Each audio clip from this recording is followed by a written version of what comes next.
But I can tell you this, that we never spent government funds for our personal purpose. If we did, we replaced them immediately. I may have committed many sins in my life, but stealing money from the people and from the government is not one of them. Ang Pilipinong Pinisis Corazon Aquino ay pagpatuloy ang Bataan nuclear plant kung maaari. Sapagkat I told her this is the solution in meeting the country's energy demands and decreasing dependence on imported oil. Ngunit ayaw niyang tanggapin ang aking mungkahi.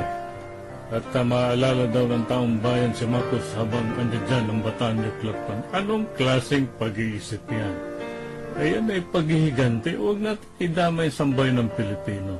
Kanya balang araw makikita ninyo, 20 years from now, baksak na ang Pilipinas.